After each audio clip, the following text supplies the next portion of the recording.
And I've got to ask you, after Iran-Contra, is this anything new? Pat Tillman, shot 3 times in the head, 2-inch group, shot in the hands. They have to have 3 investigations because every time there was cover-ups. Pat Tillman, remember, for you sports nuts in Sharon, the football star that gave up the $4.3 million contract to play in the NFL so he could go fight what? The guys we were told cavemen, okay, who happen to be on U.S. military bases, okay? They took over these planes. Well, I got to ask you, where's the plane that hit the Pentagon? Come on, viewers. Here's your homework for this week, your 9/11 Zen. Go find find the rubble, okay? I used to shoot planes down for a living for General Dynamics, and I'm here to tell you, I don't see the parts of a 757 in the picture. I don't even see the impact of a 757 in the picture. Yet they got you to go to war, didn't they? They put the troops around Afghanistan, 40,000 of them, before 9/11. How did they know? They were taking Cipro for the anthrax that they released on you that you found out later was American anthrax. How did the White House know to take Cipro? Yeah, but it's only me. I'm just a kook. It's only a coincidence. Remember, George Lucas taught you well. These are not the anthrax people you're looking for. These are not the 9/11 people you're looking for. Yeah, you gotta love it. But anyway, here's the thing from the Britain here. Show them, this is from the UK Mail or whatever, Mail Online. And basically, the question is, why are there servicemen guarding poppy fields? So this comes out in the British papers, but why don't you see it in the American papers? Why is who's been involved in moving drugs around the world? Why is everybody who brings it up? Oh, and by the way, please understand that investigative journalist for the San Jose Mercury News who was shot twice in the head, they call that a suicide. Is this the type of country you want for your grandchildren? Is that the type of corruption? Should we call it the district of corruption? At what point, viewers, will you do the homework? At what point will you care about the future of this nation, a great republic? At what point will you care? Will you law enforcement people care? Why don't you, do a little research on 9/11? Why don't you listen to what the firefighters said? Why don't you listen to what the police said? Why don't you find out how the heck did those people at the BBC, the British Broadcasting Corporation, know 20 minutes in advance that Building 7, a third building in New York City, at 5 o'clock in the afternoon, 5:20 I think, collapsed in its own footprint? Now, more on the latest building collapse in New York. You might have heard a few moments ago, I was talking about the Salomon Brothers building collapsing. And indeed it has. Apparently that's only a few hundred yards away from where the World Trade Center towers were. And it seems that this was not a result of a new attack. It was because the building had been weakened during this morning's attacks. We'll probably find out more now about that from our correspondent, Jane Stanley. Jane, what more can you tell us about the Salomon Brothers building and its collapse?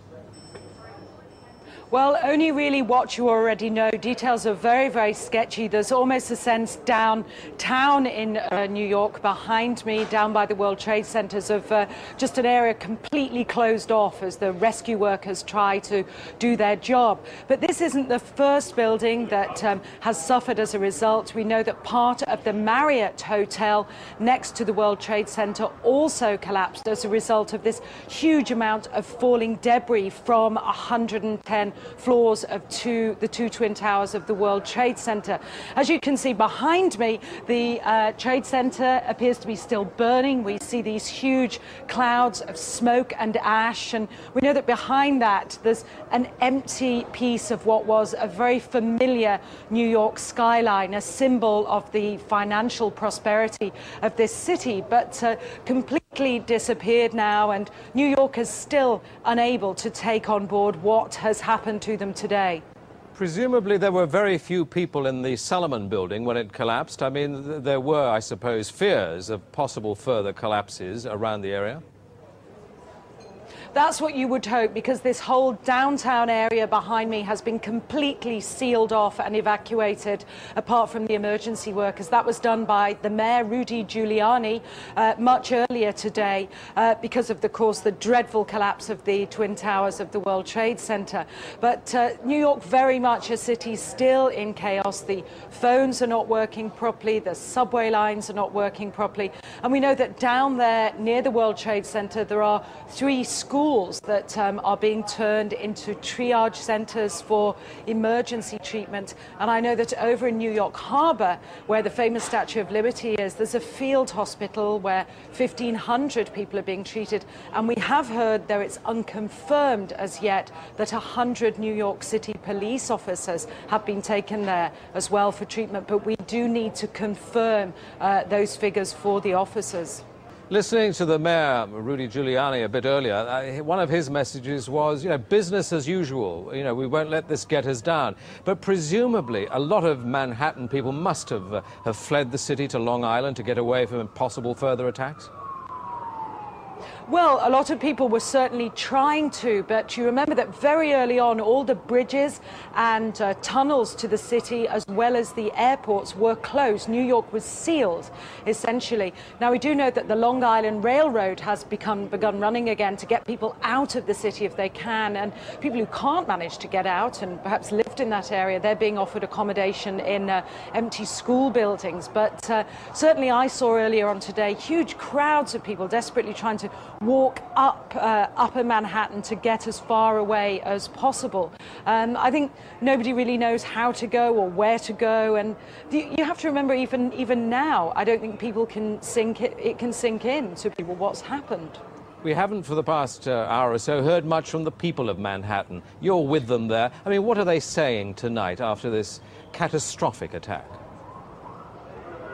As I said, many just cannot believe this has happened, and I've seen big burly men and women with tears in their eyes today, shaking their heads, wondering what on earth is going on. There was a sense of panic. Our reports from the scene were of people just absolutely horrified. And I've already seen some photographs of that a man took down in the downtown area, and it looks like the aftermath of a huge atom bomb or something, just full of debris and of like a white carpeting of snow from all the dust and rubbish that had fallen.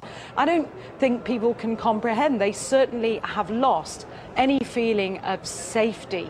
There's still a great pride in the city. People are determined to fight back, but a great sense of shock and loss. People keep looking at the sky, for example, where you can see the plume of smoke, and say, when that's gone, it won't be there anymore. Our Twin Towers won't be there.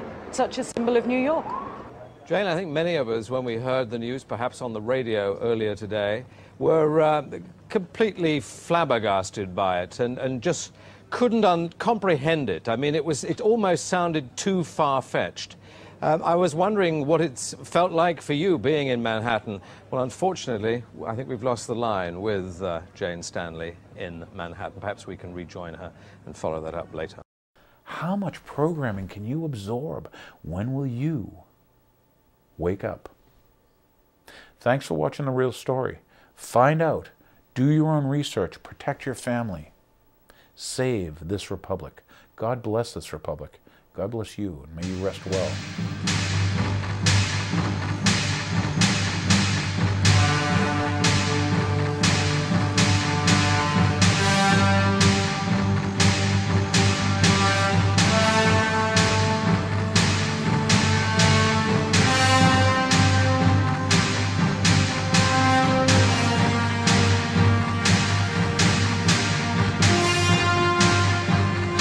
Question is, will they kill untold millions as they did in the last century? It is not the elite cockroaches that determine that. It is you.